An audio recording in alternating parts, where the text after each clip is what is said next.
Muy bueno. Ahora sí. Buenos días, magistrados. Son las 8 en punto, 1 minuto para las 8. ¿Cómo están ustedes hoy? ¿Cómo Sí, amanecimos? ¿Bien? muy bien, gracias. ¿Y usted cómo amanece hoy? Bien, también, gracias a Dios. Hoy juega nuestra selección otra vez a las 7 de la mañana. Puede ser que les vaya tan bien como el partido pasado. Aunque este partido es muy duro porque Chile es un tremendo equipo. Pero yo creo que sí ganamos. ¿Por cuánto ganamos? 1-0, 2-0, 2-1. ¿Ustedes qué opinan?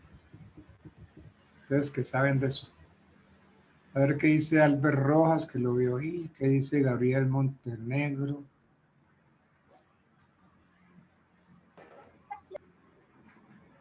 ¿Qué opinan ustedes? Doctor, buenos días. Yo digo que el partido es difícil, es complicado. Y yo digo que un empate no serviría, por cierto. ¿Un empate nos sirve? ¿Sí? Sí, señor, porque es un rival directo y entonces después le tocaría jugar a ellos acá en Barranquilla. Entonces, por eso, ¿Y otra vez porque con, Chile. y otra vez con Chile? El No, desempate. pero ya en la segunda vuelta. Ah, Ya en la segunda vuelta. la segunda vuelta. Bueno, bien, mis queridos magistrados, buenos días, Andrés Monroy, Manuel Sárez Suárez Cortés, José Fernández. No, señor, estoy viendo a los señores Jonathan. Bueno, estoy viendo ahora a Vanessa Márquez, a Daniela Castaño, Yorelis Rojas Vanegas, Linda Dayana Fajardo, Ana Iris Zapata Muñoz, Ana Matilde Yepes, no veo, solo la A nomás. En fin. Bueno, vamos a ver los órdenes hereditarios.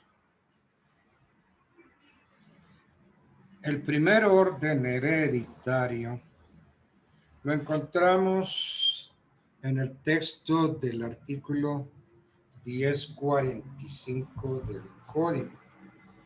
Miremos el artículo 1045.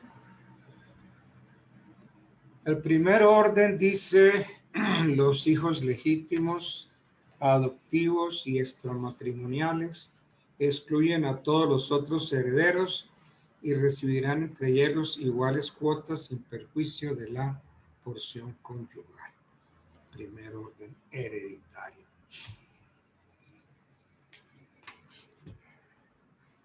Perdón. Creo que me resfrié anoche. Que es el problema cuando a uno lo destapan en la madrugada, no se resfría.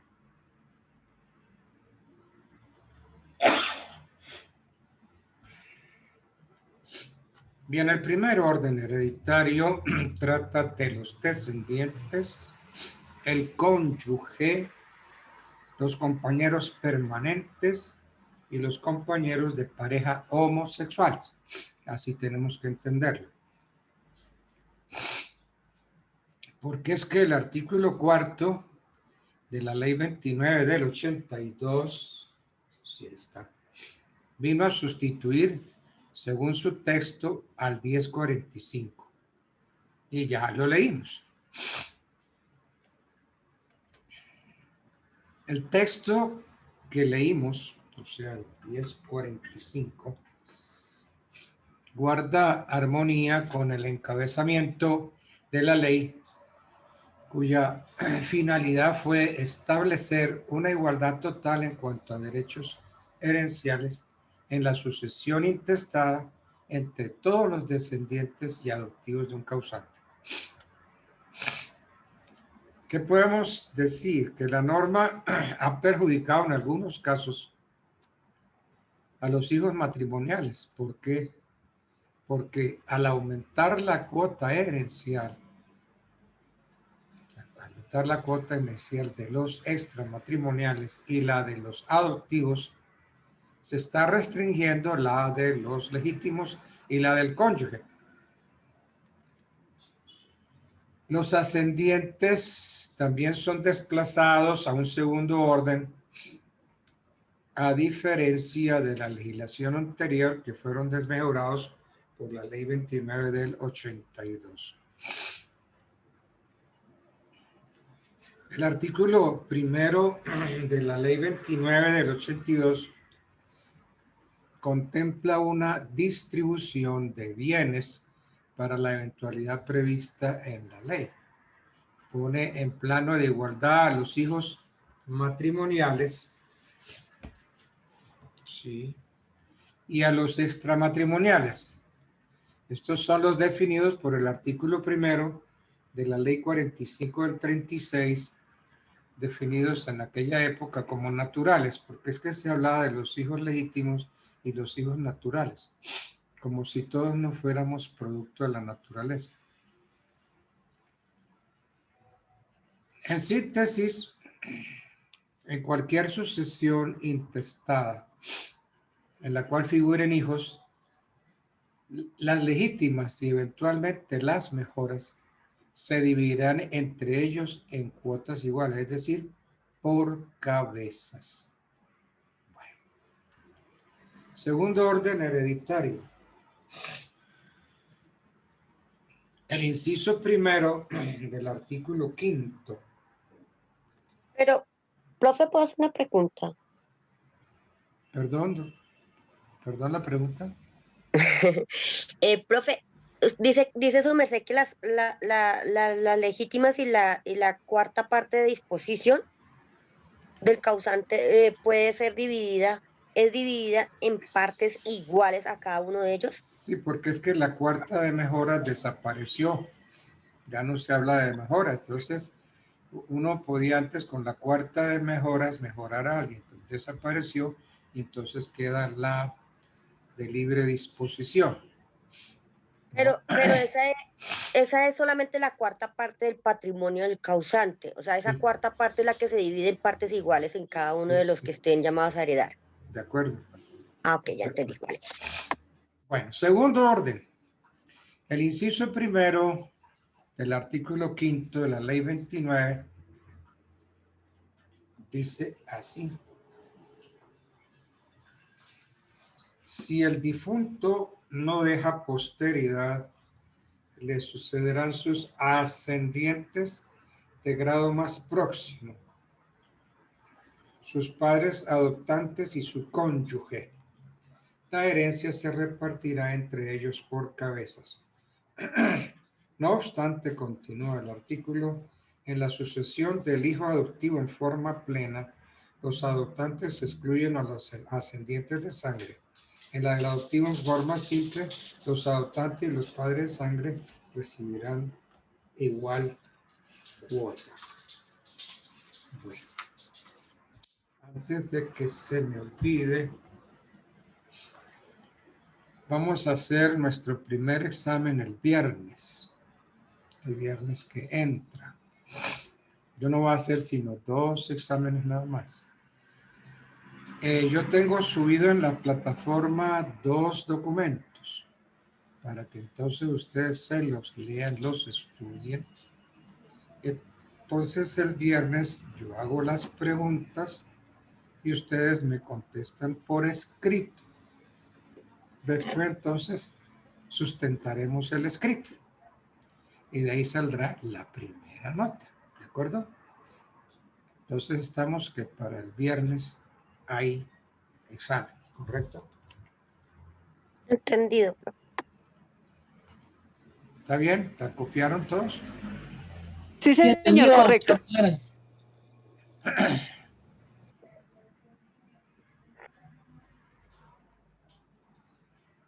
Segundo orden hereditario.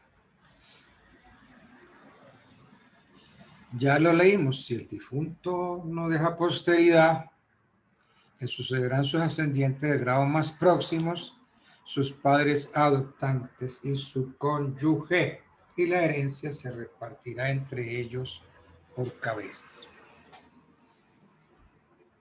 Aquí hagámosle una anotación.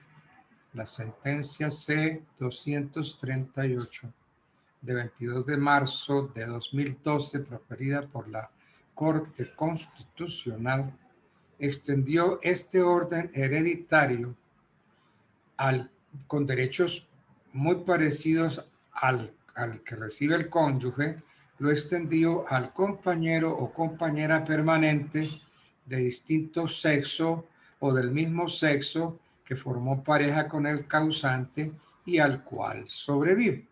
Entonces la sentencia C-238 de 22 de marzo de 2012 que le da esos derechos, los derechos que tiene el cónyuge, se los confiere al compañero o compañera permanente de distinto sexo o del mismo sexo.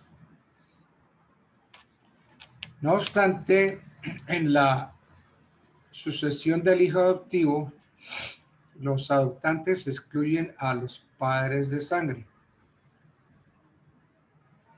En la del adoptivo, los adoptantes y los padres de sangre recibirán igual cuota. Aquí con... Profesor, Señor, ¿cómo pues, estás? muy bien, Bueno, gracias. ¿Con quién hablo? con Clinton Ramírez. Clinton José, dice aquí Clinton Sí, José. Clinton José Ramírez Juinao.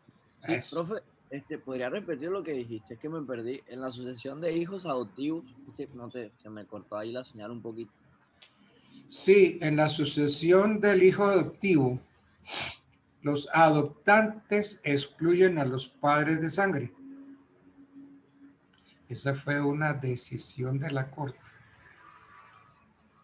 Los adoptantes excluyen a los padres de sangre. En la del adoptivo, los adoptantes y los padres de sangre recibirán igual cuota.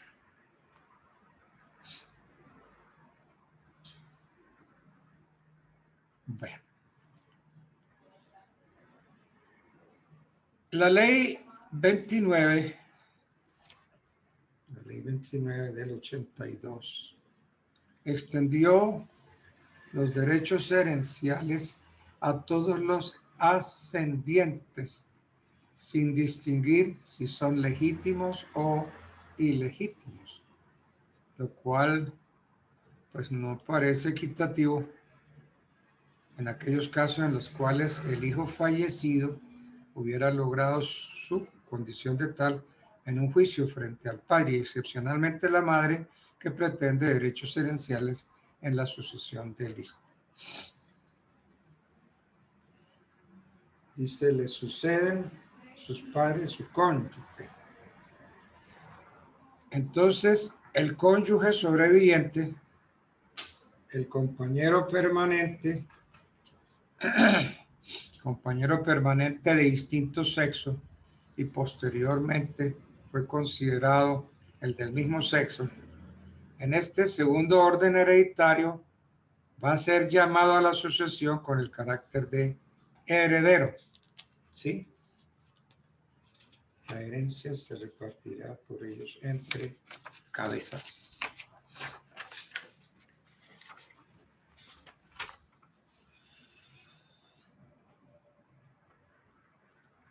Entonces, segundo orden, si el difunto no es a posteridad, le sucede a sus ascendientes,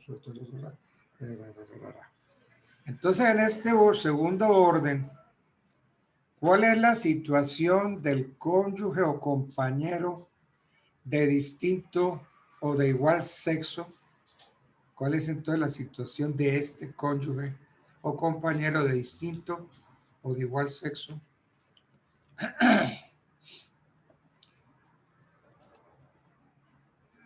Como hablamos del cónyuge, ese cónyuge en este segundo orden goza del derecho para irse por gananciales o para irse por porción conyugal. Si hace efectivo su derecho a gananciales, descarta la porción conyugal.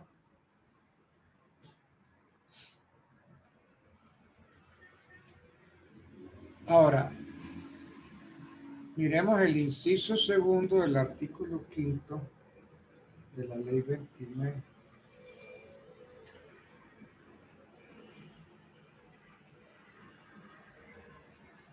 En cuanto a los derechos herenciales del adoptivo, el inciso segundo del artículo 5 de la Ley 29 del 82 es claro al establecer cómo los adoptantes excluyen a los ascendientes de sangre.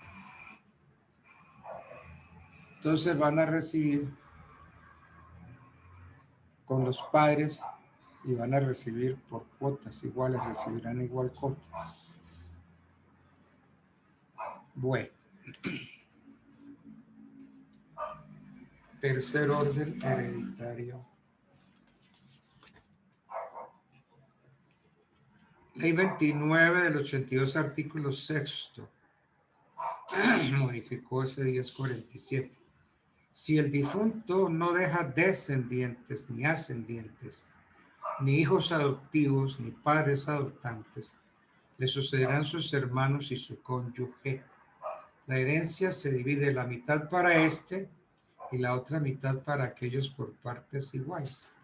Entonces vamos a ver quiénes son los que asisten. Si el difunto no deja descendientes, es decir, no deja hijos, no deja ascendientes, tampoco padres, entonces no deja hijos, no deja padres, no deja hijos adoptivos, no deja padres adoptantes. Entonces, ¿quiénes quedan? Los hermanos y el cónyuge. Entonces, la mitad para el cónyuge y la otra mitad para los hermanos por partes iguales. Ahora, no hay cónyuge. Llevan toda la herencia a los hermanos. Y si no hay hermanos, entonces el cónyuge. Y aquí hay una disposición muy curiosa. Los hermanos carnales recibirán doble porción que los que sean simplemente paternos o maternos. Yo no le encuentro razón a esto, porque tan hijos son los hermanos carnales que los hermanos maternos. Para mí es lo mismo.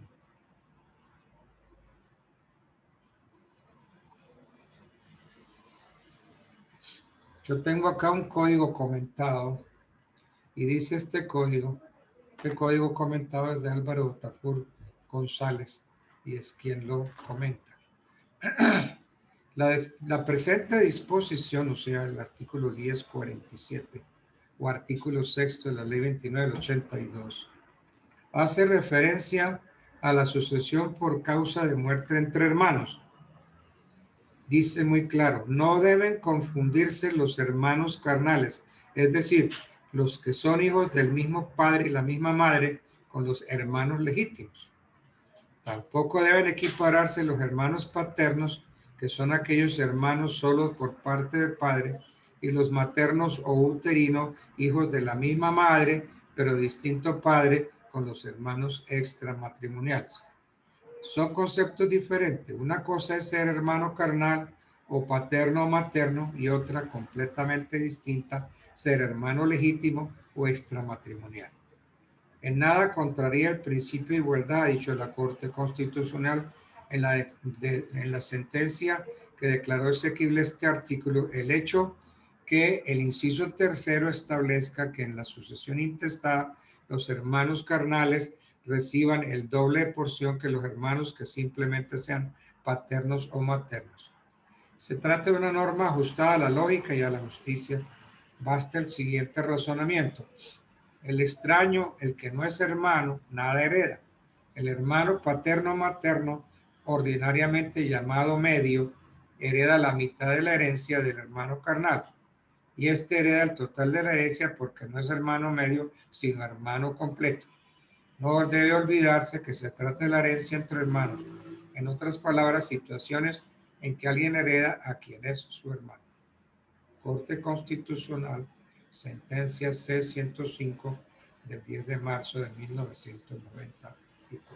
Doctor, perdón, buenos días. Buenos días, ¿cómo estás? Sí, te escucho. Bien, gracias, doctor. Gracias, es que escuché muy mal la recepción de la señal. Frente a la sentencia que estamos leyendo, se refiere a los hermanos con quienes se comparte únicamente. Estoy oyendo muy mal, te estoy oyendo. El vínculo te estoy oyendo como intermitente. ¿Qué será? Que no te escuché muy bien la lectura de la sentencia, por favor. No se le escucha bien, William. Sí, te estoy oyendo intermitente, Sí. telegrafiado. No escuché bien la lectura de la sentencia. ¿Podrías, por favor, reiterar? Sí. Se refiere a los medio hermanos con quienes se comparte solo el vínculo biológico por parte de padre o por parte de madre, en dado caso que no haya hermanos 100% de padre y de madre, ¿o a qué te referías, por favor? Me estoy refiriendo a la sentencia, a la sentencia 238. La teníamos C238. 238 del 22 de marzo del 2012. Y hay otra sentencia C105 del 10 de marzo del 94. También hay otra sentencia, la C174 del 29 de abril del 96. Todas estas analizan y complementan el tercer orden hereditario.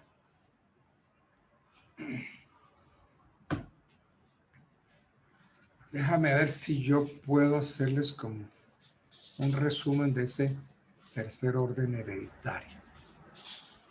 El tercer orden hereditario, como ustedes pueden verlo, es el orden de los hermanos, el cónyuge, el compañero o compañera de distinto sexo o del mismo sexo. Se da este caso cuando al fallecer una persona no deja hijos ni descendientes. Entendiéndose entre los descendientes no solamente los hijos legítimos, sino los adoptivos.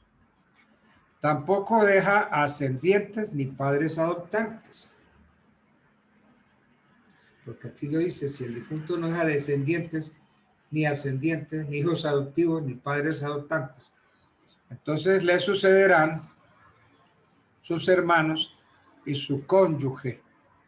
También le pueden suceder sus hermanos o su compañera o compañera del mismo o de distinto sexo. En este caso, como estamos viendo, la herencia se divide la mitad para este y la otra mitad sí. El legislador prevé una distribución. La herencia se divide por mitades, de las cuales una irá siempre a poder del cónyuge, compañera o compañera del mismo o de distinto sexo. ¿Sí?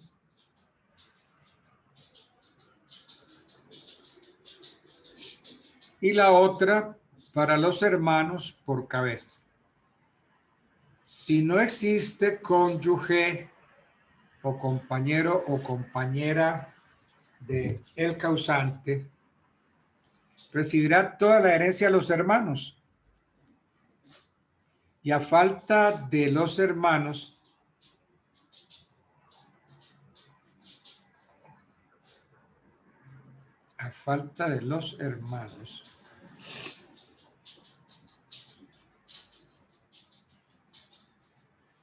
entonces llevará el cónyuge la herencia, porque dice, a falta de cónyuge, llevarán toda la herencia a los hermanos, y a falta de estos, aquel. Entonces, si no hay hermanos, la herencia se la divide el cónyuge. Y finalmente dice, los hermanos carnales recibirán doble porción de los que sean simplemente paternos o maternos. Maternos que también les llaman uterinos.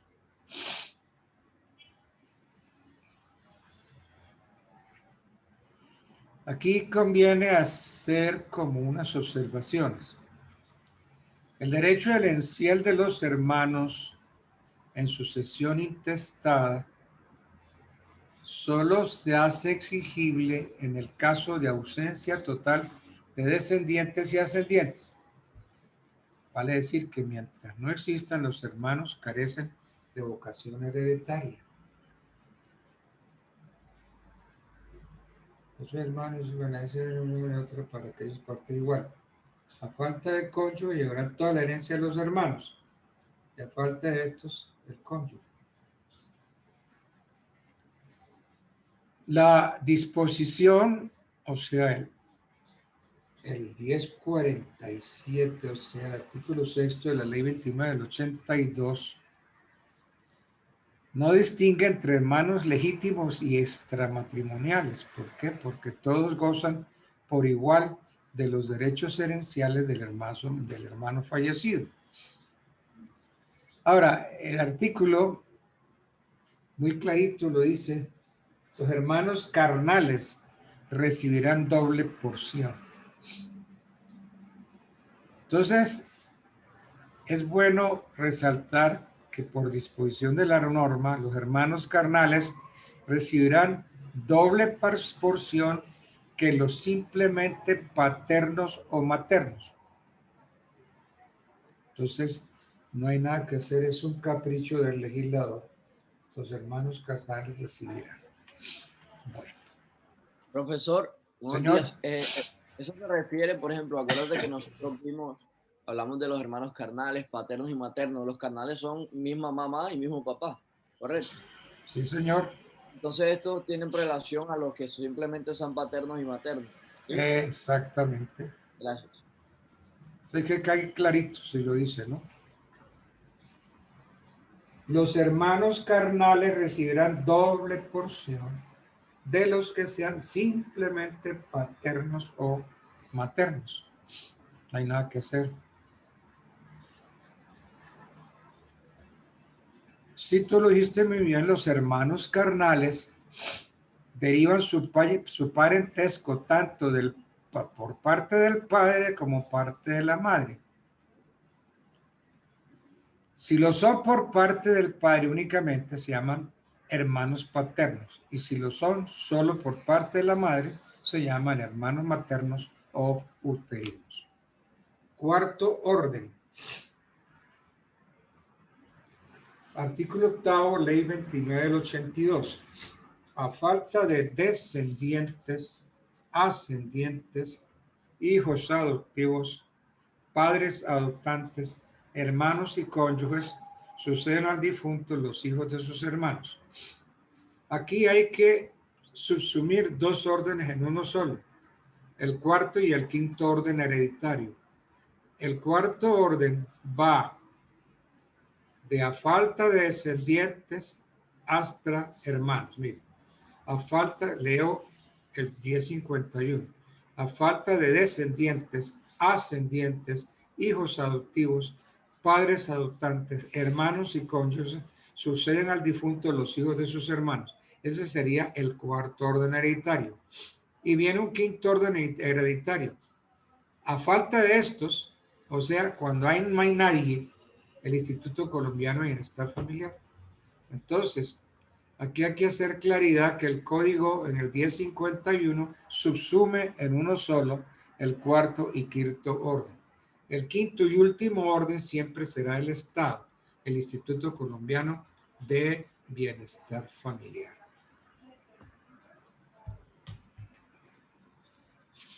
Entonces siempre tendremos un heredero, siempre. Ah, es que yo no tengo bienes, yo no tengo nada que dejar. Sí, pero se dice que usted siempre tendrá un heredero. Entonces, según los términos del inciso segundo del artículo 8 de la ley 29 de 1982, a falta de los parientes consanguíneos señalados en los artículos precedentes y el cónyuge, sucede al difunto el Instituto Colombiano de Bienestar Familiar. Antes había un sexto orden hereditario, decía el fisco. Y eso fue subrogado por la ley 153 del 83, del 87. La ley 153 del 87 designaba como último heredero al municipio de la vecindad del causante. Eso lo modificó el artículo 66 de la ley 75 del 68. Tengo que decir que esa ley 75 del 68 todavía nos rige por ratificación de la ley 29 del 82.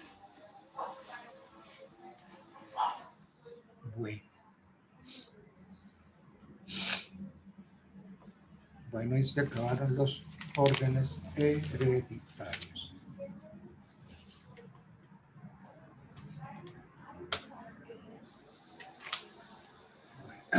Se nos acabó esa parte del programa. Entremos a ver un poquito el testamento.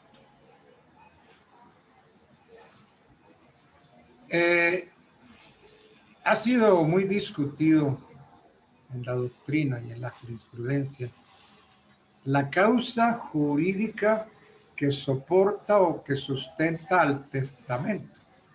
Es decir, como la facultad para disponer que tiene uno, disponer de sus bienes en forma gratuita para que esa voluntad tenga efectos cuando se produzca la muerte del causante. Algunos dicen que es un derecho propio del individuo y que el Estado no lo puede desconocer.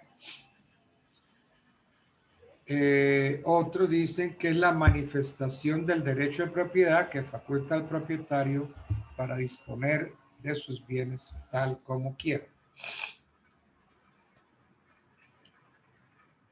Si miramos, yo no tengo constitución, algunos de ustedes tienen constitución política por ahí. La tendrán ahí. Sí, sí, señor. ¿Me buscan, por favor, el artículo 58?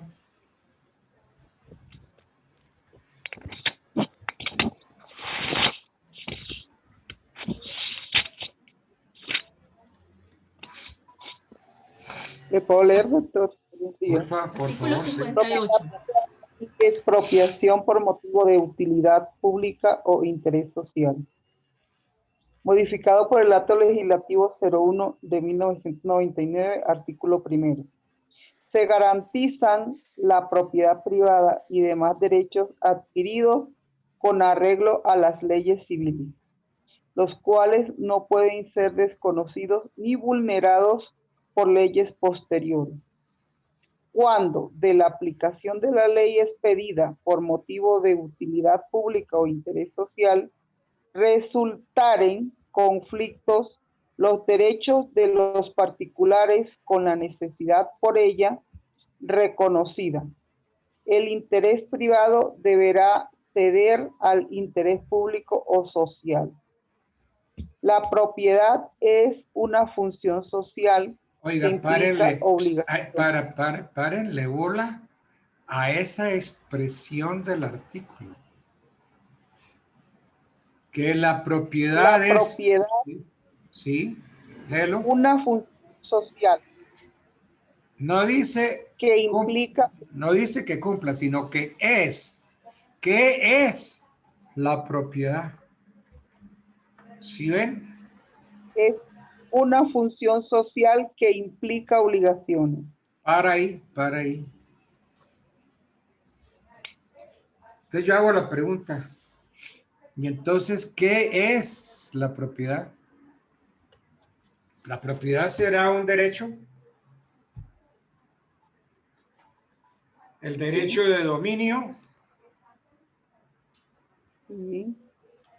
Pues resulta que ese artículo le quitó el carácter de derecho. ¿Sí ven? Dice, la propiedad es una función social. Es una función social. Y entonces, yo podría decir, nadie tiene derecho de dominio hoy en Colombia. Porque el artículo dice que la propiedad es una función social. No que consista en una función social, sino que es. Y antes y hasta ahora siempre hemos tenido muy claro que dominio o derecho de propiedad es lo mismo. Miren, busquemos aquí en el código.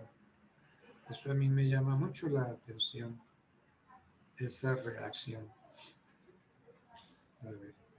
Pero, doctor, hay que entender el contexto en el cual se aplica, que más adelante, en mi criterio personal, lo aclara. Y el Estado protegerá la propiedad es una función social que aplica obligaciones como tal. Le es inherente una función ecológica, pero luego dice el Estado protegerá y promoverá las formas asociativas y solidarias de propiedad. Luego, Las por formas, motivos de utilidad pública o de interés social, ahí, definidos por el legislador, podrá haber expropiación mediante sentencia judicial e indemnización previa. Ahí es donde se correlaciona en la parte que estamos discutiendo con los motivos de utilidad pública o de interés social definidos por el legislador, en cuyo caso pues podrá haber expropiación mediante sentencia judicial, pero debe haber indemnización previa. Sí, pero la naturaleza del derecho de propiedad, dominio. Busquemos el derecho de dominio o propiedad. A ver en qué artículo está. Dominio. El accesorio, los bienes vacantes, derecho adquirido por limitación. Derecho de dominio. Busquemos eso.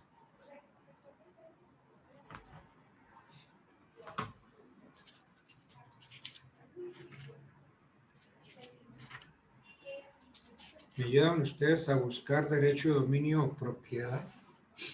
A ver en qué artículo está.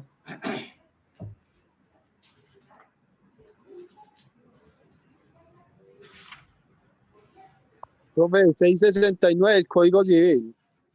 669. Muchas gracias. Señor. Vamos para allá.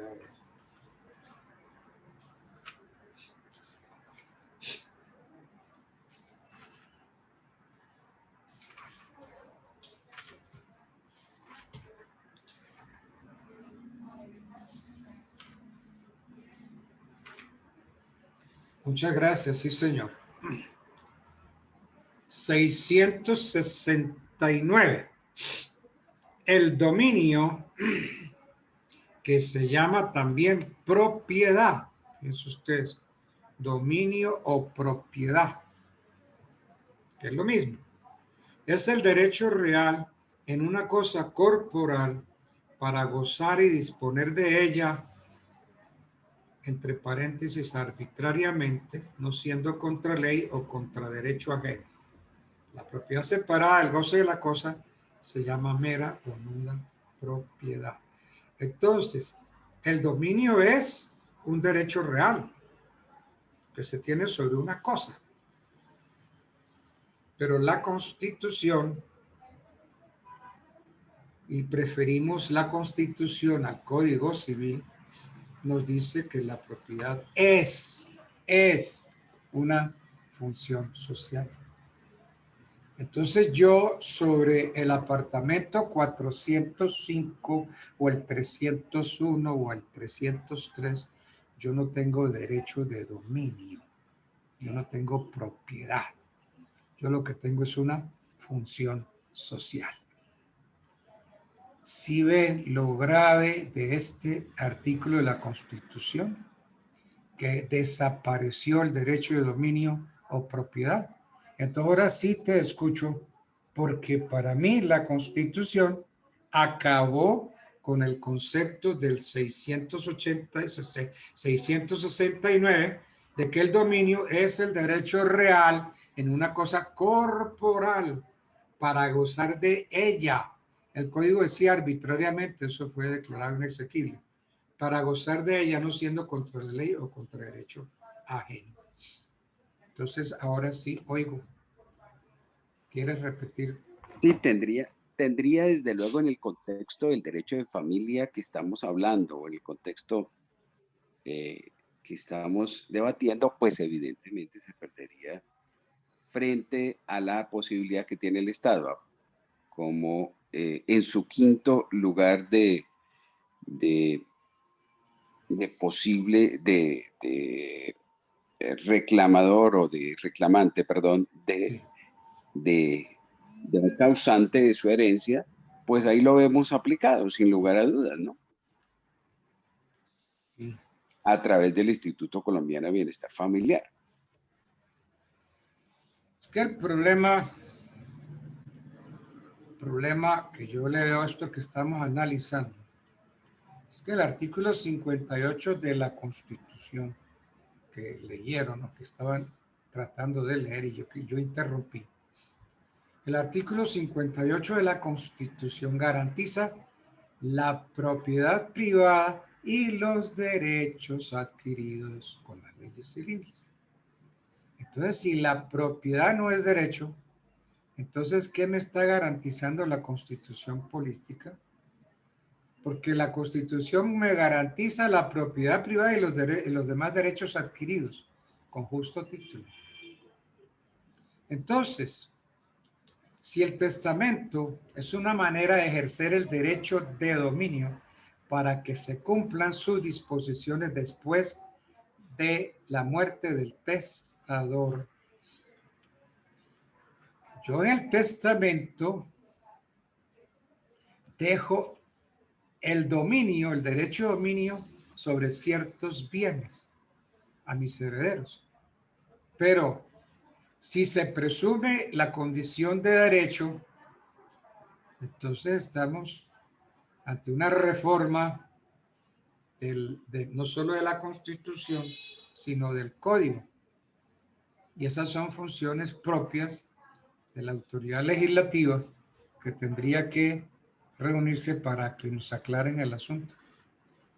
Porque es que el legislador del 91 nos quitó el derecho de dominio.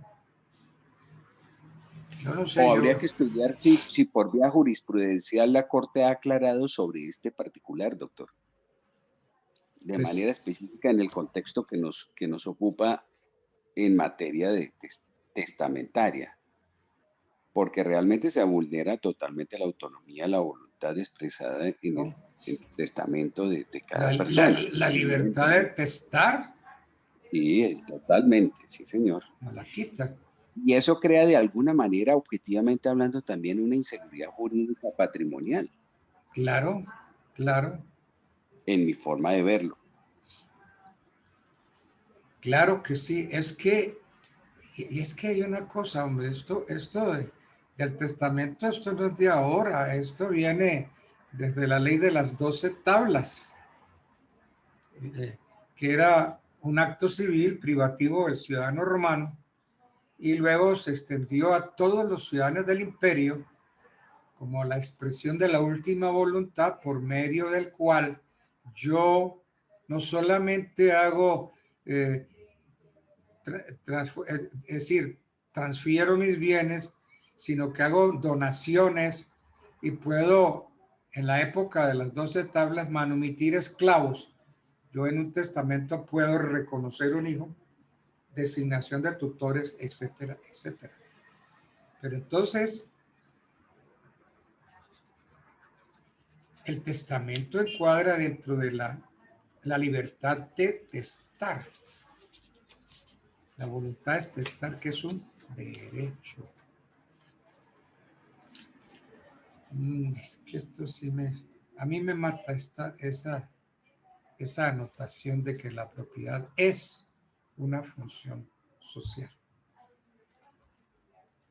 Yo no sé ustedes si han tratado ese tema con algún otro profesor, por ejemplo, de derecho constitucional. ¿Ustedes lo han hecho? ¿Lo han tratado o no se ha tratado ese tema? No, señor, en el desarrollo del pregrado no se ha abordado en particular ese tópico, no, señor. sería importante, no sé, hacer. Lo que pasa es que uno a veces propone temas en la universidad y si a la universidad no le parece, no lo hace. A mí me gustaría hacer una reunión, una charla con algunos magistrados de la Corte, de la Sala Civil, para ver cómo analizan ellos eso, esa parte de la Constitución. Doctor Altamar, Señora. una pregunta, o más bien una observación respecto al artículo 58 de la Constitución. Sí, señora. Para mí es una función social, dice que la propiedad privada es una función social, pero no obstante está haciendo un ordenamiento, perdón, tiene un orden de jerárquico de la ley. Y al último se vuelve función social cuando queda en manos de bienestar familiar, pero en ningún momento se está violando el derecho que tiene el testador para dejar sus bienes a nombre de las personas. Que se vuelve función social cuando el bien está en manos del Instituto Colombiano. ¿Esa es la tesis? Sí, porque de todas maneras él tiene la libertad de testar, dejar sus bienes a nombre de las personas que él lo desee y obviamente sin contravenir con la norma, porque se puede impugnar un testamento en el momento que esté atentando contra lo que esté normado en el código. ¿Quieres leer, por ser favor? Una función. Ten la bondad, lee otra vez el artículo.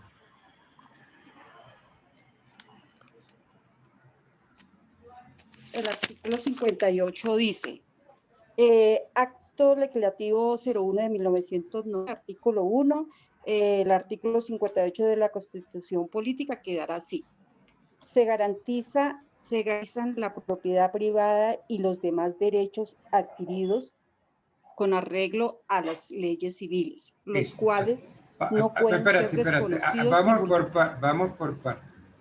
Se garantiza la propiedad y los demás derechos adquiridos con justo título, ¿cierto?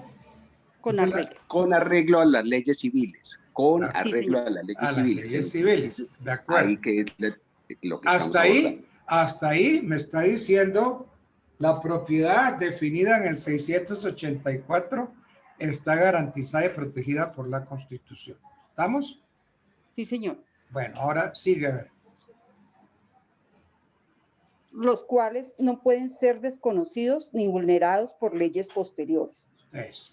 Bien. Cuando de la aplicación de una ley expedida por motivos de utilidad pública o interés social resultare en conflicto los derechos de los particulares con la necesidad por ella reconocida, el interés privado deberá ceder al interés público o social. Eso, ahí ya está metiendo la función social, ¿sí? Allí está sobreponiendo la función social por encima del interés privado, es inequívocamente claro. Eso, bueno. Entonces, sigamos, no le hagamos ninguna otra vez, vamos a lo que dice el legislador. Exacto. La propiedad es una función social que implica obligaciones. Listo, como tal, le es inherente una función ecológica. Sí, y ahí hay otro problema. ¿La función ecológica le es inherente a la función social? ¿O la función social es inherente a la función ecológica? Ahí hay otro enredo. Entonces mira que después de haber hecho esas aclaraciones tan lindas que se respeta la propiedad y los demás derechos adquiridos con justo título, punto, pone un punto y entra una parte nueva. La propiedad es una función social. ¿Te das cuenta que borra todo lo que hasta ese momento se ha dicho? Al decir, la propiedad es una función social. Que implica obligaciones, pero, sí. Pero veamos en términos prácticos a qué obligaciones se refieren. Pues, Porque ahí ¿cuáles son las obligaciones propias de una función social? Es que ahí es el asunto. Ya aclaró. de la propiedad. La propiedad es una función social que implica obligaciones. ¿Cuáles son las obligaciones que se desprenden de la función social? Podría ser como en lo personal lo indicaba en un principio, pero en el contexto de cara al interés general. Por ejemplo, si esa propiedad privada puede estar en el trazado de una vía Bogotá-Girardot, pues entonces el interés social primaría sobre la propiedad privada, pero previa Pero indemnización. un momentico, ¿cuál propiedad si ya le quitamos el carácter de propiedad? El interés social de la carretera, sí, a todos nos interesa la carretera, a todos nos beneficia, todos tenemos derecho a esa carretera. Y entonces si yo tengo ahí una casa que está estorbando la carretera, mi casa cede al interés general. Entonces, ¿qué es lo que cede? Cedería mi derecho de dominio, pero es que ya yo no tengo derecho de dominio, sino que tengo es una función social. ¿Y el Estado qué? ¿Me va a expropiar? No, el Estado lo que me va a quitar la función social y me tiene que indemnizar porque me quitó la función social. Sí, porque es que todo esto está enmarcado en un Estado social de derecho. Entonces nosotros tenemos que ceder siempre, si queremos unos resultados de una sociedad bajo un Estado social de derecho muy poético, muy bonito, entonces también cedamos parte de nuestras propiedades, no ponerlas al interés propio, sobreponer el interés propio al interés público. Entonces, hay cosas que hay que ceder también. Yo no lo veo de ninguna manera, yo veo que esté atentando contra la propiedad. Es una realidad bajo un Estado social de derecho. No podemos dar la supremacía de la propiedad sobre los fines de Estado social de derecho de un Estado propio. ¿No será un timonazo hacia el socialismo que nos hicieron los constituyentes del año 91 al quitarnos el derecho de propiedad? Miren ustedes qué grave es eso. El constituyente, y nosotros los nombramos, los elegimos, del 91, nos quita el derecho de propiedad y nos arroja todo y nos lleva todo hacia una función social. Entonces el Estado puede hacer con la propiedad lo que le dé la gana. Y eso no es así. ¿Por qué? Porque el Estado tiene que reconocer el derecho. Pero como ya en la modificación en la Constitución del 91, el Estado dio un viraje hacia la izquierda. Porque la verdad sea dicha, nosotros vamos navegando hacia la izquierda.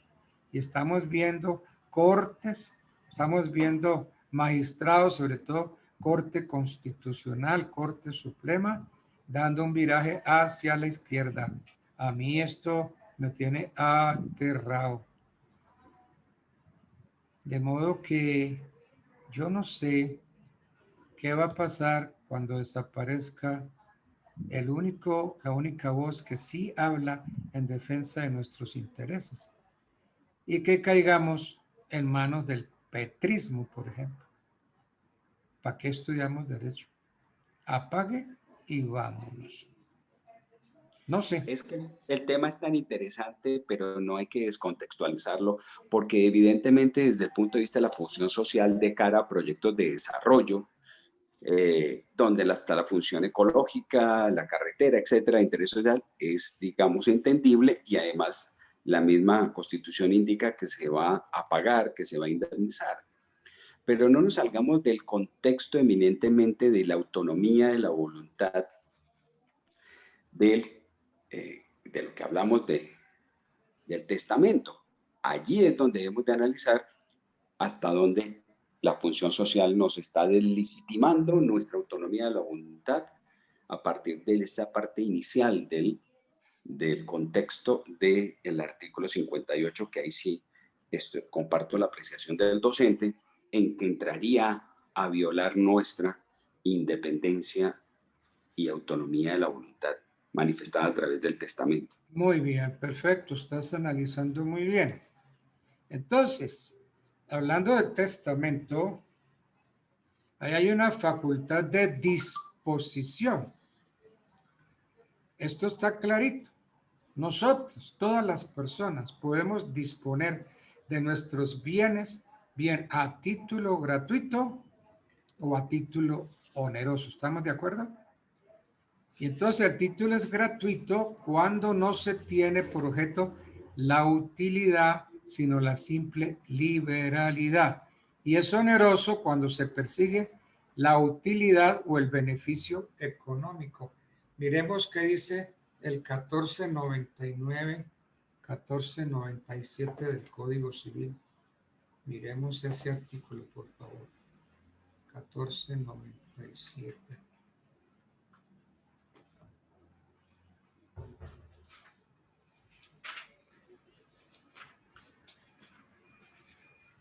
$14.97. El contrato es gratuito o de beneficencia cuando solo tiene por objeto la utilidad de una de las partes sufriendo la otra del gravamen, y oneroso cuando tiene por objeto la utilidad de ambos contratantes, gravándose cada uno a beneficio del otro. Entonces, ¿cuál es mi pensamiento? Las personas podemos disponer de los bienes, de nuestros bienes, a título gratuito o a título oneroso. O lo regalamos o lo vendemos. Y el título es gratuito cuando no se tiene ninguna utilidad, sino simplemente hacer una liberalidad. Yo dono, regalo la casa. Y es oneroso cuando la vendo porque persigo una utilidad o un beneficio. Todo eso nos lo aclara el 1497. Entonces, si el acto de mera liberalidad se realiza en vida, el propietario de la cosa, mediante un acto jurídico, entonces si hace una mera liberalidad y la hace el propietario, estaríamos ante una donación. Y cuando ese acto se hace en vida, pero para que surta efecto después de muerto, nos hallamos ante el testamento. Entonces estaríamos ante el 1056, según la cual toda donación o promesa que no se haga perfecta y irrevocable, sino por la muerte del donante o promisor, es un testamento. Esto no sé, a mí me mata esto porque, como dice la canción, dueño de qué, dueño de ti, dueño de qué, dueño de nada. Si a mí la Constitución me quitó el derecho de propiedad, ¿yo qué voy a disponer si no tengo ningún derecho? Voy a disponer de la función social. Eso es lo que voy a transmitir a mis herederos, la función social. O la idea es de transmitir el derecho de dominio. Pero la Constitución me quitó el derecho de dominio, se lo quitó a la propiedad. La propiedad no es un derecho de dominio, la propiedad es una función social. Bueno, pero... Ahora, doctor, perdón, ahora Sí, sí. de cara a un, ojalá nunca pase, pero casos se han visto, de cara a un régimen totalitario, perfectamente le da una interpretación subjetiva a dicho artículo y dice, es una función social, declárese la expropiación. Pero Eso, como el Estado no tiene recursos, entonces, pues bajo una nueva reforma constitucional, se reforma esa parte en que se indemnizaría, pero ya no se indemniza, sino que depende si el Estado tiene recursos o no. Entonces, declárese expropiado, como andaba el señor Chávez por todo lado con eso. esta propiedad. Cuando, Declárese expropiado, declárese claro, expropiado, etcétera. Entonces, cuando salía de compras. exactamente, es un riesgo altísimo, pero así no estuviera claramente y taxativamente establecido, como en este caso, igual también se puede hacer por parte de un Estado totalitario una reforma constitucional donde pues aborde el tema y definitivamente declare que toda la propiedad es del Estado, que no ¿Sí? existirá propiedad privada. Entonces hay muchas formas y mecanismos que a partir de un Estado totalitario puede o utilizar e interpretar subjetivamente una norma constitucional o reformar una que aunque impidiera esa expropiación desde todo punto de vista, pues modificaría un artículo, dicho artículo y crearía uno que le daría facultades al Estado para cometer todas las arbitrariedades que sean.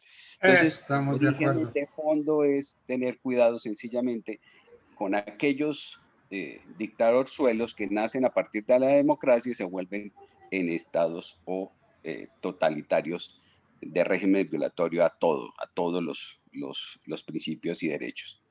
Hasta ahora, afortunadamente, pues no se ha tratado esto a fondo y el Estado no ha hecho uso de su autonomía, de su autoridad.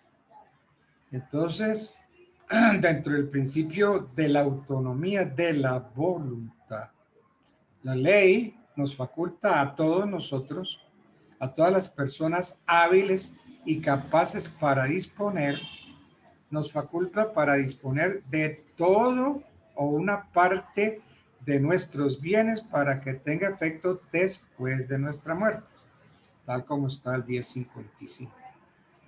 Pues hasta ahora la propiedad es un derecho y la están respetando, pero en cualquier momento el Estado nos dice es una función social. Pero el ICF, doctor, aunque exista un testamento, conocí un caso en particular, se arroga el derecho de entrar a cuestionar el mismo y de hacer parte del proceso, así sea simplemente para examinar con lujo de detalle a ver si tendría algún error dicho testamento para él entrar a reclamar. Sí, está en su derecho como cualquier sucesor, cualquier heredero, porque es que acuérdense que el cuarto y quinto orden, el quinto orden está formado por el instituto, o sea, que finalmente yo no puedo decir, yo no tengo heredero. Sí, usted tiene el Instituto Colombiano como heredero. Y ha pasado, ¿no? Que grandes fortunas se las ha llevado el Instituto Colombiano. Bueno. Bien, esa fue una inquietud que yo tengo desde hace rato, tengo esa inquietud y he querido como hacer una charla sobre eso. Voy a ver si cuando pase la pandemia puedo invitarme a unos magistrados de la Corte, la Sala Civil de la Corte, para analizar eso. Incluso también magistrados de la Corte Constitucional para que nos analicen eso. Eso sería algo supremamente interesante que valdría la pena que asistiéramos a unas conferencias. Vamos a ver si podemos llevarla adelante. Bien. Sigamos entonces con el testamento. En latín se decía testatio mentis. Testatio mentis.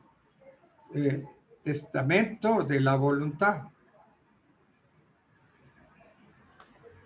Pero lo que sí resulta, y otra vez vuelvo sobre ese punto, lo que sí resulta difícil es el artículo 1055 del TODI. El testamento es un acto más o menos solemne.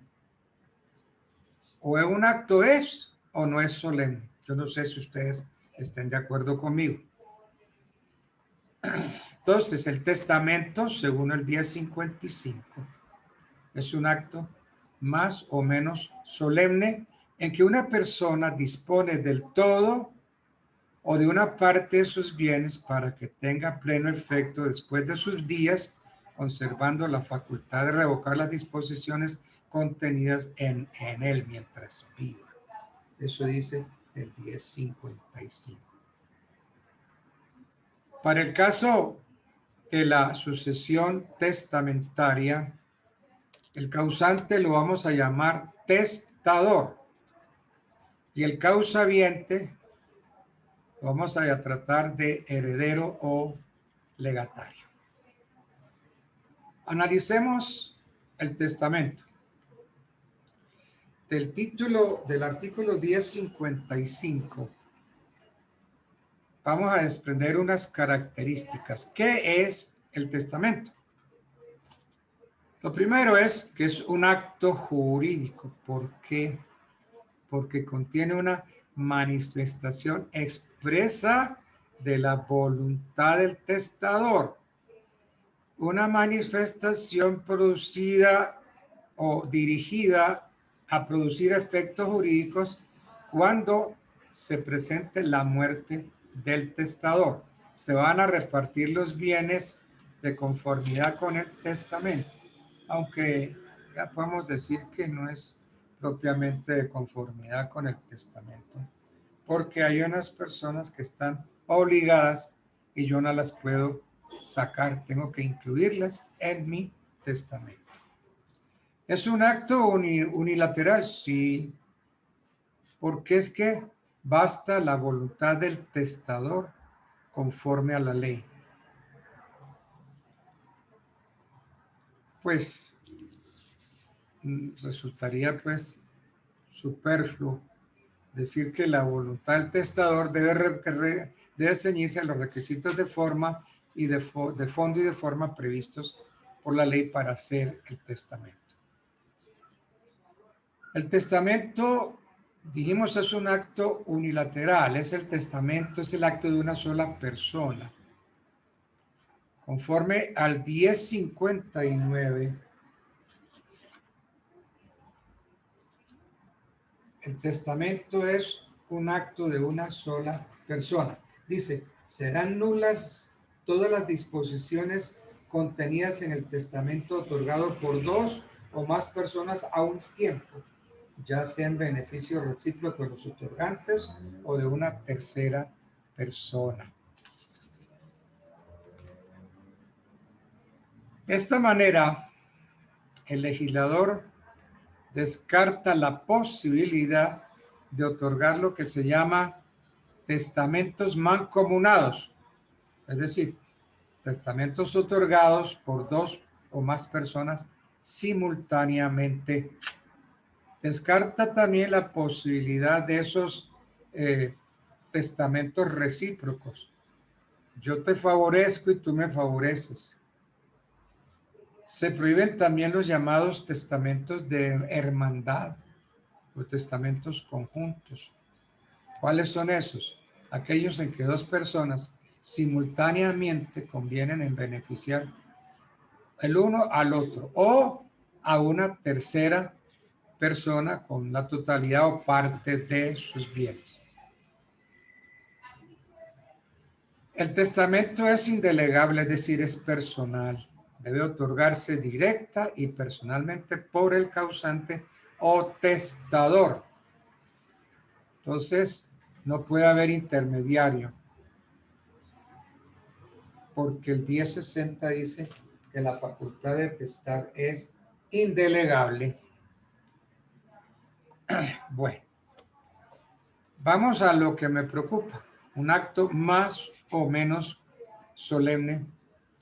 Eso está, como lo leímos, en el artículo 1055, que da a entender cómo el testamento siempre es un acto solemne, aunque unas veces menos, pero siempre solemne. Entonces hay que quitarle eso de menos, pero el código lo tiene.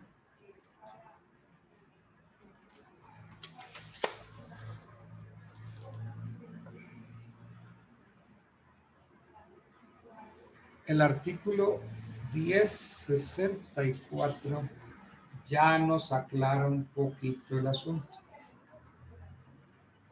Dice, el testamento solemne y menos solemne. El testamento solemne es aquel en que se han observado todas las solemnidades que la ley ordinariamente requiere. El menos solemne o privilegiado es aquel en que puede omitirse alguna de las solemnidades. Entonces, en el menos solemne se pueden omitir algunas solemnidades y otras no. Entonces, el testamento solemne o privilegiado en el que pueden omitirse algunas de las solemnidades. ¿Cuáles serían esos testamentos menos solemnes? Por ejemplo, el verbal, el marítimo y el militar. Estos testamentos se llaman también privilegiados, son menos solemnes. Ahora hay testamento abierto y testamento cerrado. El testamento abierto también le llaman testamento público o le dicen testamento nuncupativo. Testamento abierto, el testador hace sabedor de sus disposiciones a los testigos y al notario. Y testamento cerrado o secreto es aquel en que no es necesario que los testigos y el notario tengan conocimiento de las disposiciones contenidas en mi testamento. Profesor, ¿me podrías repetir, por favor? Sí, claro, ok. El testamento abierto, por favor. Muchas gracias. Sí. El testamento solemne o es abierto o es cerrado, ¿ok? Por ahí arranquemos. Abierto. Entonces, el testamento abierto también lo llamamos nuncupativo o también lo llamamos público. Entonces, ese testamento abierto, nuncupativo o público es aquel en que el testador hace sabedor de sus disposiciones a los testigos y al notario. Ese es el abierto, el público, ¿ok? Los testigos y el notario van a conocer de las disposiciones porque el testamento es abierto. Y el testamento es cerrado, que también le llaman secreto, cuando no se hace conocer a los testigos y al notario, no se les hace conocer las disposiciones contenidas en el mismo. ¿Te queda más claro así? Sí, sí, señor. Muchas gracias. Bueno. Muy amable. ¿Qué es el testamento? El testamento es simplemente un acto jurídico para disponer de los bienes.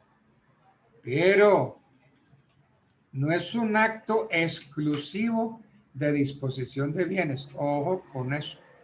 No es un acto exclusivo, porque en un testamento yo puedo reconocer un hijo extramatrimonial. Puedo designar un curador. Puedo nombrar una albacea con tenencia de bienes. En fin, no es solamente el acto de disposición. Puedo hacer todas esas cosas, designar curadores, nombrar albaceas, etc. Ahora, ¿el testamento es revocable? Sí. Por acá dice el 1055. Dice, conservando la facultad de revocar las disposiciones contenidas en él mientras vive, dice la parte final del 1055, conservando la facultad de revocar. Entonces es un acto esencialmente revocable. Aparece, como vimos, plasmada en el artículo 1055. Y va a ser explícita en el 1057. Dice, todas las disposiciones testamentarias son esencialmente revocables.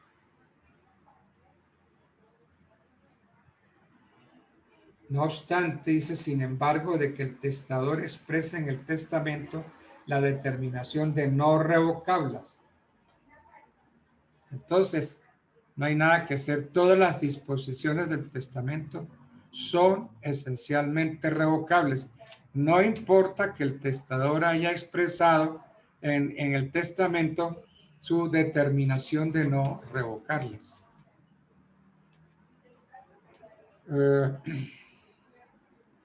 ¿Y qué pasa si un testamento anterior, si en un testamento anterior se viere ordenado que no valga su revocatoria?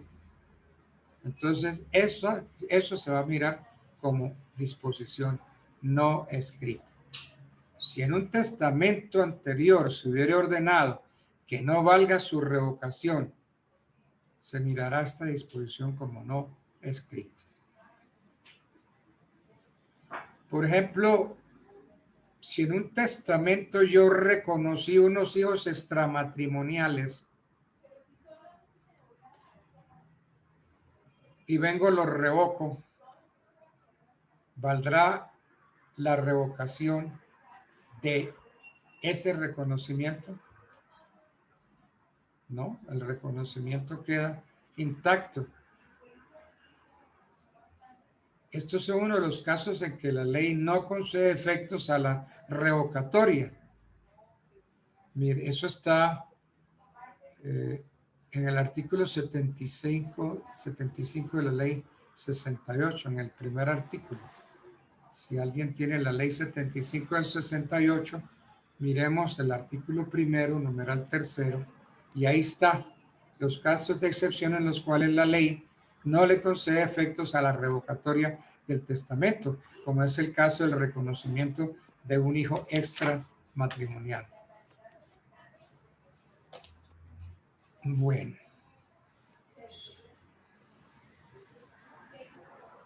Sí, artículo 2. El reconocimiento de hijos naturales es irrevocable y puede hacerse y da las pautas. Sí.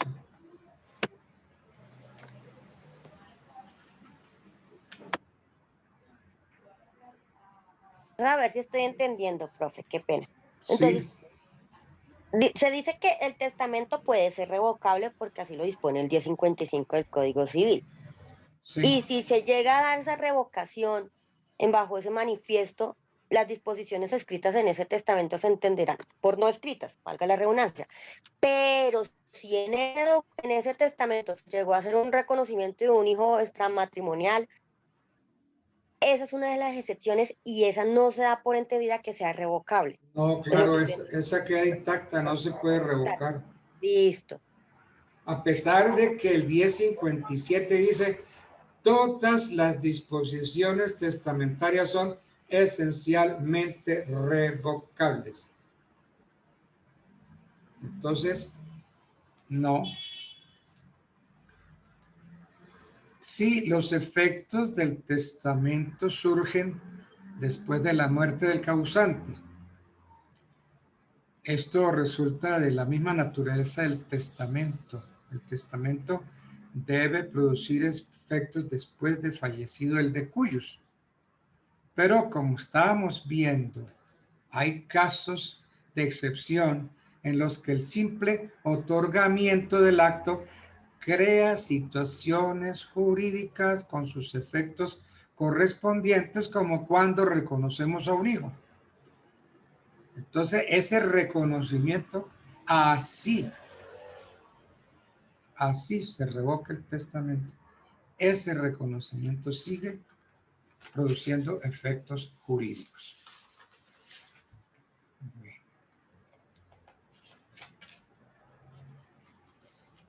¿Qué requisitos necesitamos para otorgar testamento?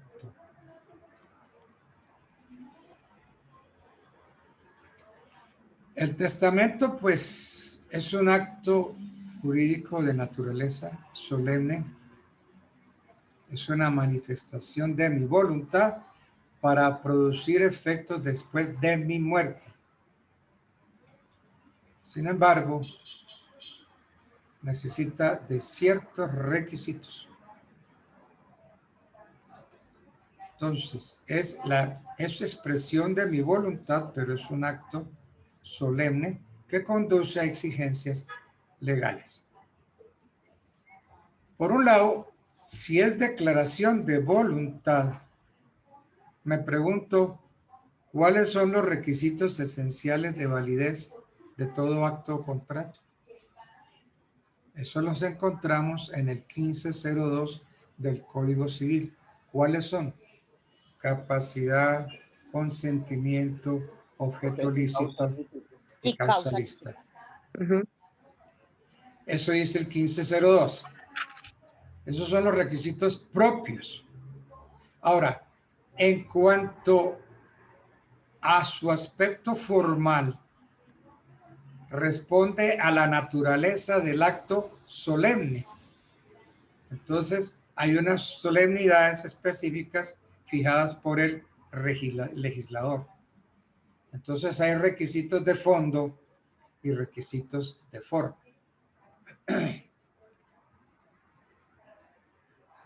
Dije requisitos de fondo y de forma. Los requisitos de fondo en el testamento contempla las condiciones, las exigencias legales relacionadas por el testador con su voluntad, con la prestación misma que se hace, con el móvil, el motivo que induce al causante a estipular instituciones testamentarias. Eso es de fondo. Los requisitos de forma, siempre forma, cuando hablen de forma, entiendan que siempre se refiere al aspecto externo del acto. Entonces, el testamento es un acto particular, sí, de trascendencia jurídica, económica, social. Y el legislador ha rodeado al testamento de unas exigencias para que no sea impugnado, porque un testamento puede ser impugnado porque ostenta vicios de forma o porque tiene vicios de fondo. Entonces, el testamento, para que produzca efectos jurídicos, debe ser otorgado con el lleno de los requisitos propios de todo acto jurídico. Ya lo vimos, el 1502, capacidad, consentimiento, objeto, causalista. Requisitos de fondo. ¿Qué son los requisitos de fondo? Los requisitos de fondo son exigencias, condiciones establecidas por la ley para quien haga un acto testamentario y para que cumpla con la finalidad. Entonces, si se omite algo, va a redundar en perjuicio. Entonces, para el testamento, lo volvemos a repetir, es aplicable la norma, el 1502, que contempla como requisitos de fondo para el testamento, como para cualquier acto o contrato, el 1502. Entonces, para otorgar testamento válido, se requiere primero capacidad en el testador. Segundo, que su consentimiento esté libre de vicios y que el objeto y la causa sean lícitos. Capacidad, consentimiento, objeto lícito, causa lícita. Bueno.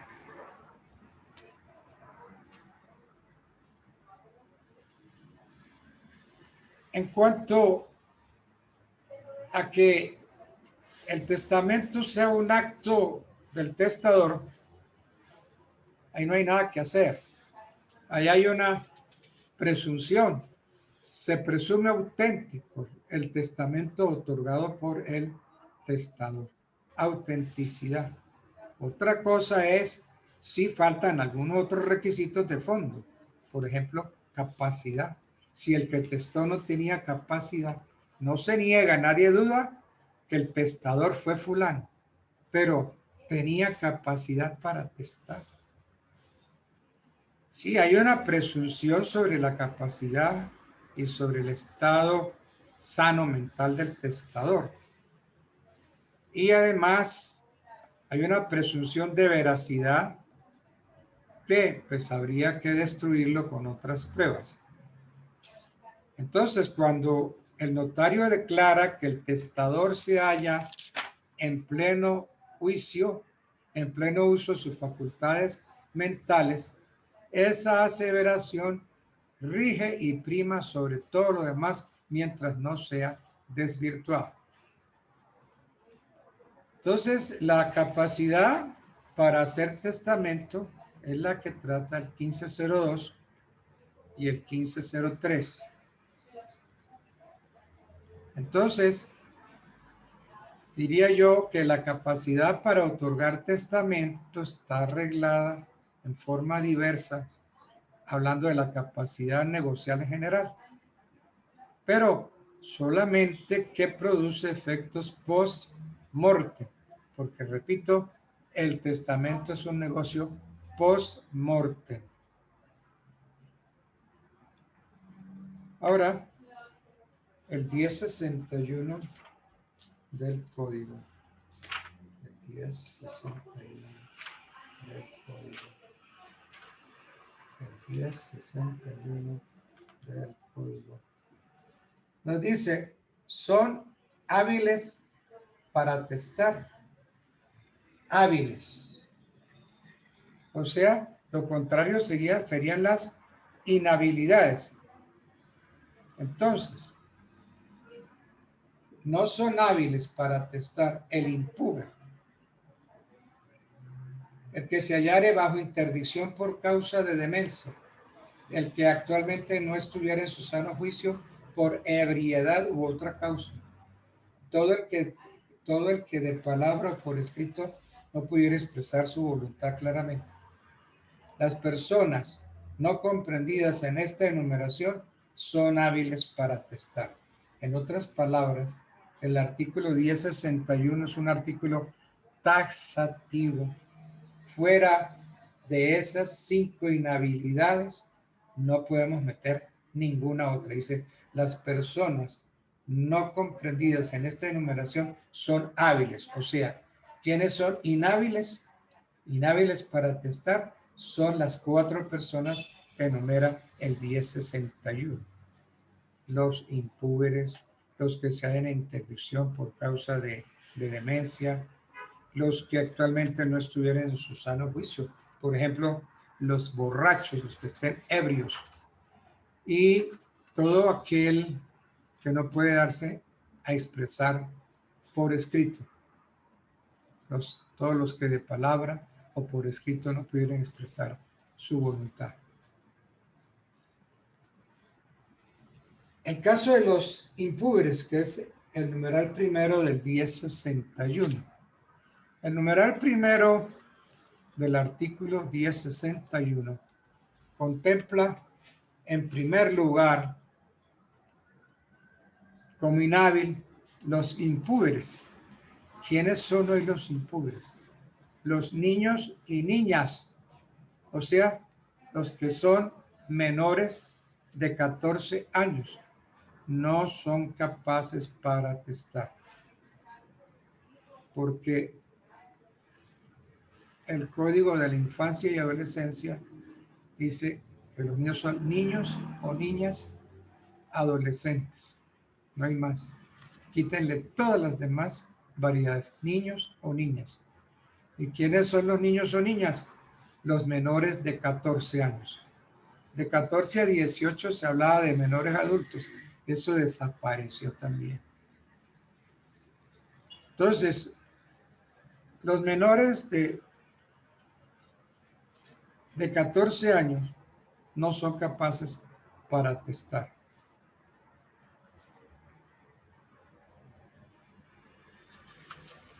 A ver, el numeral primero del 1061, numeral primero del 1061, el impúber, no hace otra cosa que desarrollar al artículo 1054 del código. Miremos a ver.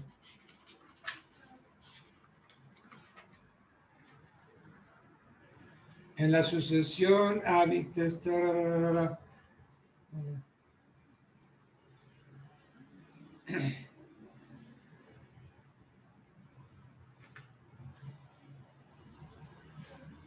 la sucesión habitestato un extranjero que fallezca en el negoció con elementos, los números eran alimentados para en el territorio. Entonces, el impúber, que es un niño o una niña, es un ser humano inteligente, pero carece de los elementos mínimos para su discernimiento. O sea, no son aptos jurídicamente. ¿Por qué? Porque no tienen el discernimiento.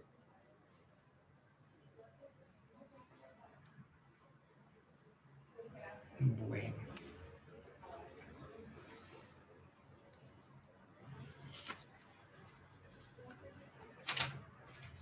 ¿Qué más podemos?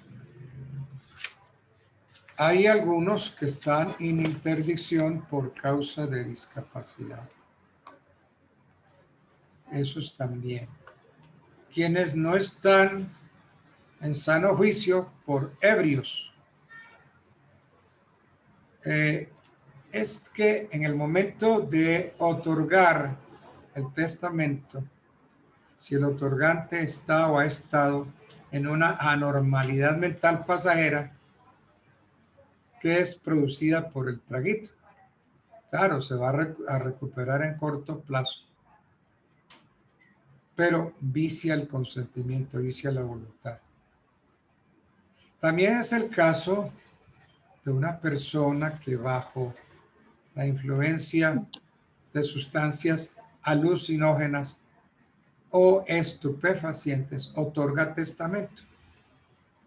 Entonces también esa persona en ese momento es un incapaz.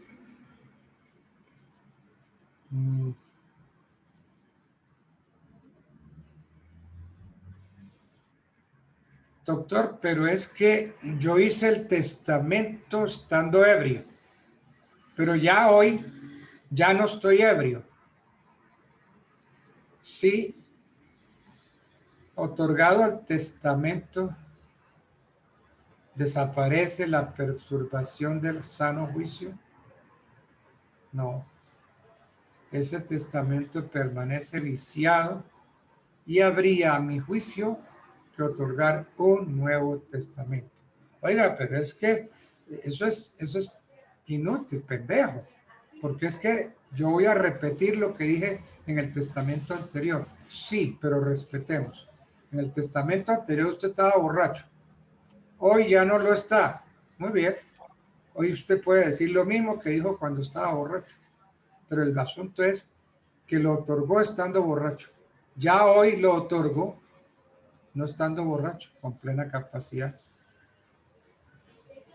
Porque es que el numeral tercero del 1061 dice: el que actualmente no estuviera en su sano juicio por ebriedad u otra causa. Contrario centro, el que actualmente sí estuviera en su sano juicio porque no está ebrio, está plenamente capacitado, es hábil para testar.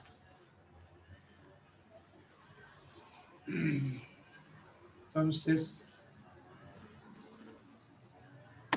que actualmente no estuviera en su sano juicio. Es decir, con esa frase, actualmente no estuviera en su sano juicio, el numeral tercero del 1061, el legislador ha querido significar que la anormalidad prevista en ese numeral tercero debe ser coincidente con el momento de otorgar el testamento. Y si eso no fue así, la acción de nulidad debe prosperar. Y si fue así, entonces la acción de nulidad no debe prosperar. El momento crucial es el momento de el otorgamiento. Esa es la anormalidad.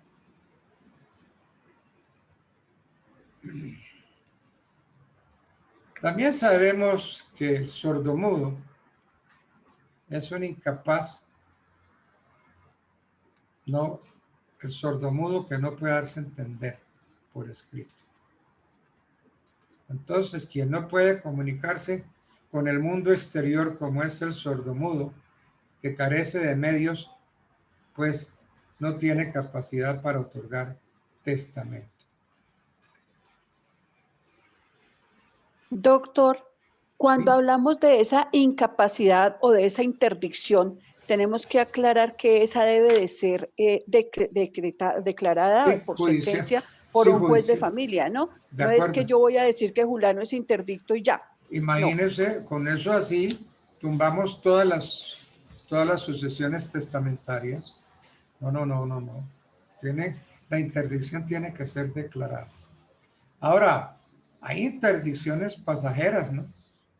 Y entonces por otro proceso podemos rehabilitar al interdicto. No es que el interdicto, una vez declarado, quede de por vida interdicto, porque hay personas que recuperan su plena capacidad. Y entonces hay que hacer un proceso para recuperación. Revocar la sentencia. Se revoca la sentencia anterior. Exactamente. Gracias, doctor. ¿Qué horas tenemos? Yo tengo 25 para las 10. ¿Ustedes tienen esa misma hora? 9:36, doctor. 36, doctor. Bueno, sí. Unos 10 minutos para que ustedes puedan prepararse para la clase que sigue.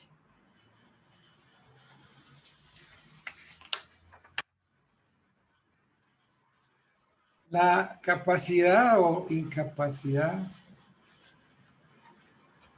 la prueba de eso es técnica, científica. Porque es que las lesiones orgánicas que tenga una persona se necesita un experticio. Porque es que la apreciación de unos testigos es subjetiva, empírica. Y para llegar a la conclusión de que una persona tiene o no capacidad mental, es sana o no, hay que acudir a la ciencia médica o a la psiquiatría. Entonces,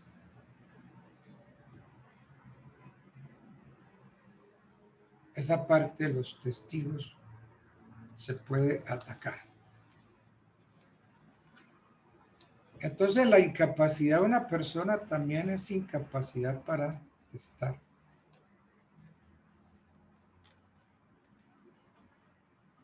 En eso sí está, ese punto está muy claro y no admite ninguna discusión. Ahora bien, aquí testamento, por aquí el testamento es de un cura. El cura no puede ser.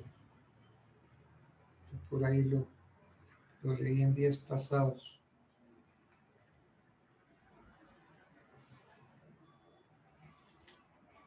Más si me acuerdo de ese artículo. No sé si es el 1368 del código.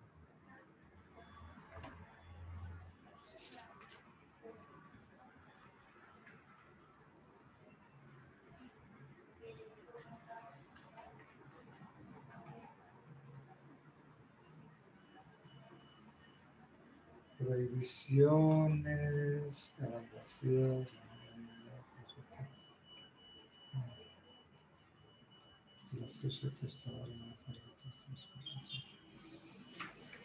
Hay un articulito que dice que el cura no puede. No sé yo.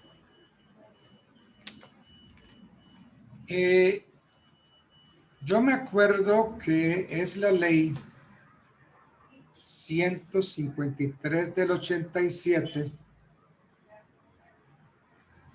Yo sigo insistiendo que puede ser el 13. El testador puede hacer encargo secreto y confidencial al heredero, al albacea y a cualquier otra persona para que se invierte en uno o más sujetos lícitos de crear otra albacea.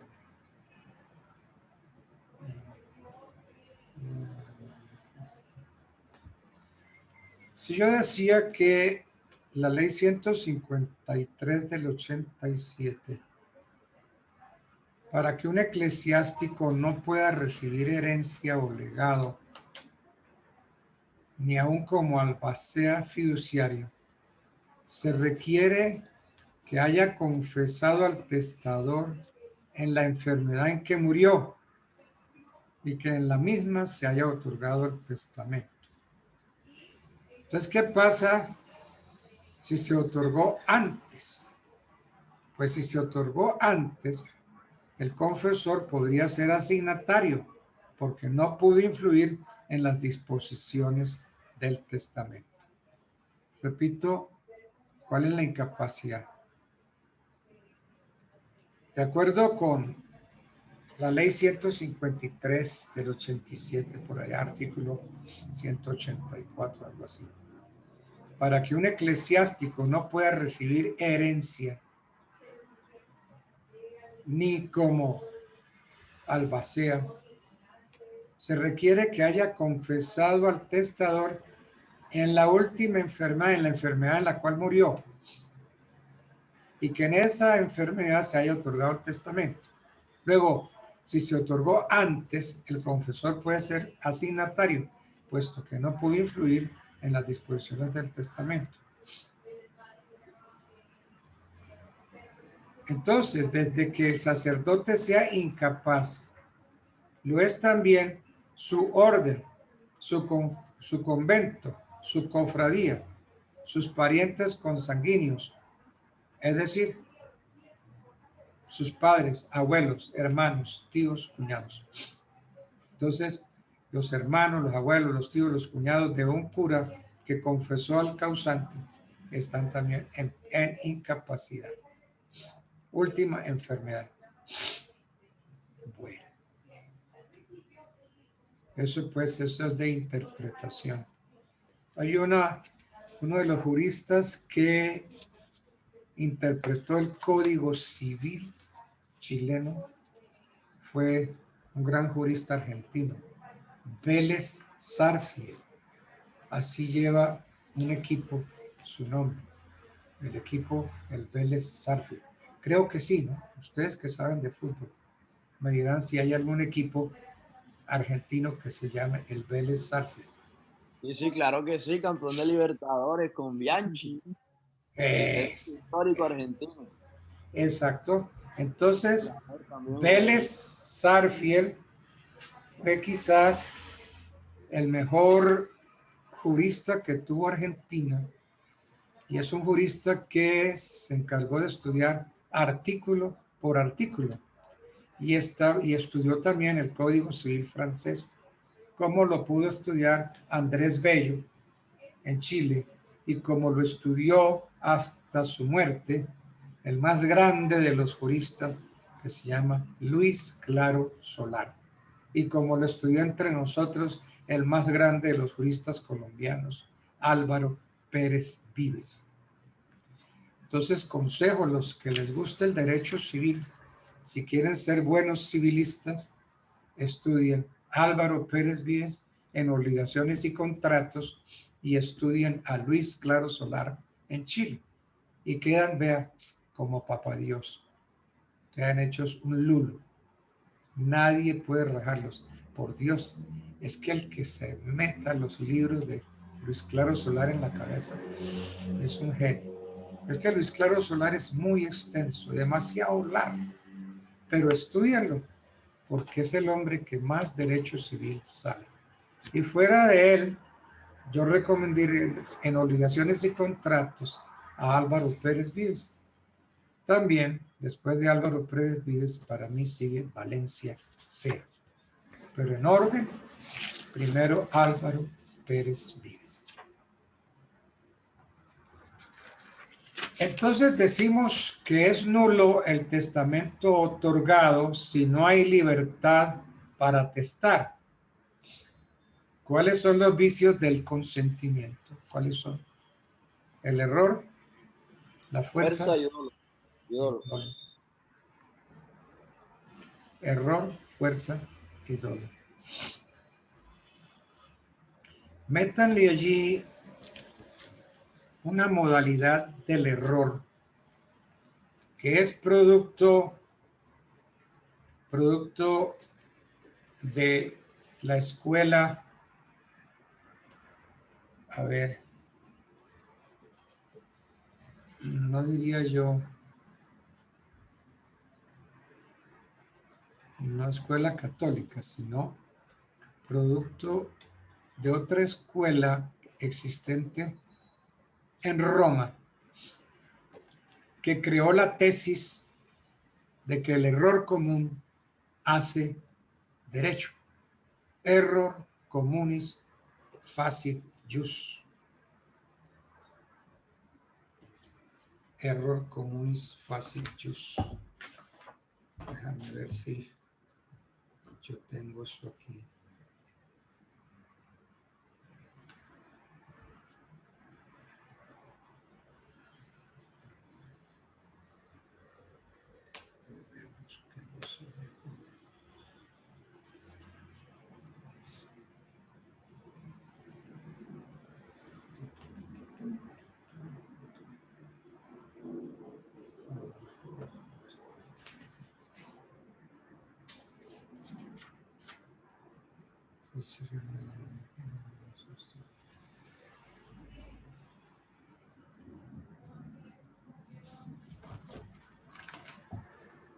El 1509. Acuérdense de este nombre, Barbarius Philippus.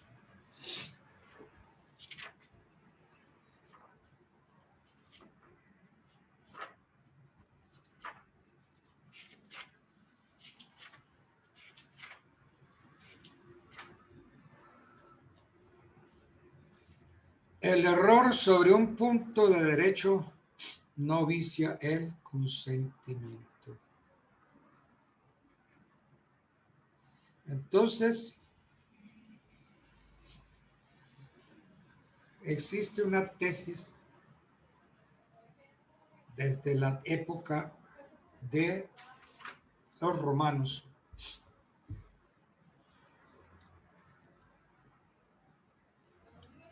y yo me estoy acordando, pasó que un psiquiatra de medicina legal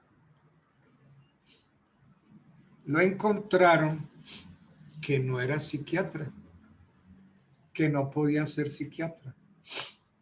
Y entonces yo estaba viendo televisión en ese momento. Se rasgaban las vestiduras los abogados que fueron consultados en ese momento y se preguntaron que si todos esos experticios que hizo ese médico, falso médico, si esos experticios eran válidos o eran nulos. Todos empezaron a decir que esos experticios no tenían ninguna validez y que había que declarar nulos todos esos actos. Entonces resulta que esos abogados se ve que nunca leyeron a Luis Claro Solar. Luis Claro Solar nos cuenta que en Roma hubo un juez que no podía ser juez porque no tenía los requisitos. Y entonces se preguntaron en su época si todas esas sentencias, todas esas resoluciones proferidas por ese juez, si eran válidas o no. Y entonces salió una tesis del derecho canónico que dice que el error común hace derecho. Error communis facit jus. Entonces, yo trasladé esa inquietud a la universidad porque nosotros tuvimos en la universidad un falso cura, un cura que estuvo ahí como asesor de la universidad que no era cura. Entonces yo me puse a pensar, bueno, vamos a suponer que ese falso cura nos casó entre alumnos y profesores, nos casó como a 50 parejas. Entonces, al saber y al descubrir que el cura no era cura, entonces nuestros matrimonios y los hijos habidos no tienen ningún valor. Terrible, ¿no? Entonces, si yo me casé, me casó el falso cura, si ese matrimonio tiene o no valor, y si mis hijos son bastardos. Entonces, de acuerdo con la tesis del derecho canónico, que el error común hace derecho, como ese error lo cometimos más de varios, más de 2, 3, 5, 10, 50 personas o 50 parejas, entonces ese error común hace derecho. Entonces, trasladando esa tesis al problema que había en medicina legal, entonces todos los que sufrieron dictámenes periciales de ese falso médico no tienen por qué rasgarse las vestiduras.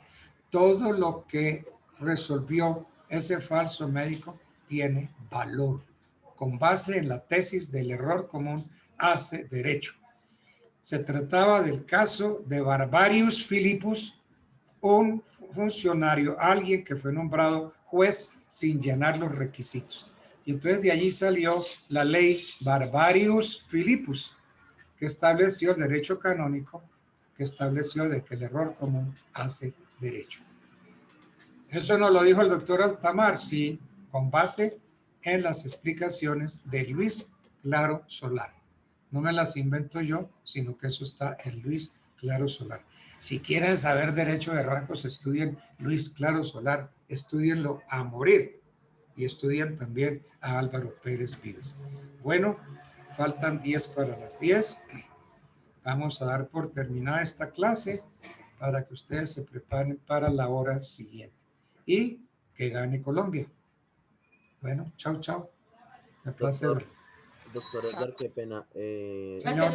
La señorita Valentina, Gracias, doctor, que disculpas tenga buen por día. motivo de que pues tuvo que ausentarse. Ella le colocó el motivo en el WhatsApp, pero Sí. pues no puede estar la señorita Valentina hoy en la clase. Ah, bueno, no hay problema. Es que si las personas a esta edad no asisten a clase, no es porque sean vagos, yo creo eso, sino que porque algún inconveniente se presentó, porque a estas alturas somos lo suficientemente serios y responsables como faltar a clase porque sí. Claro que en el partido de esta noche yo tengo clase de 8 a 10 y a las 8 todavía hay partido, a las 8 se está terminando el partido. Y entonces, si va Colombia ganando, que entonces que continúe. Y si va perdiendo, pues tenemos unos minuticos más para ver si empatamos. De todas maneras, pues esas son excepciones, ¿no? Pero yo los creo a ustedes terriblemente responsables. Ustedes son serios. Y la prueba en contrario no existe, ¿ok? Bueno, me place verlos. Chao, chao y hasta mañana. Gracias, doctor. Buen día. Chao, chao, profe, gracias. Hasta mañana, doctor. Muchas gracias. Feliz tarde. Gracias, hermano mío.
¿Listo?